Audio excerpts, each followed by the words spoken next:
You can change the look and feel of your Cardsmith grid board in many different ways. If you'd like to change a row or column header, just click on the text and type your new name.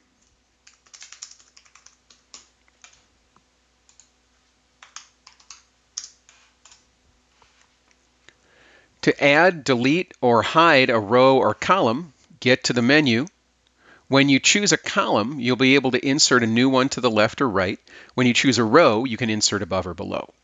Now, if you choose to delete all the cards in that row or column, go back to the Hidden Cards area.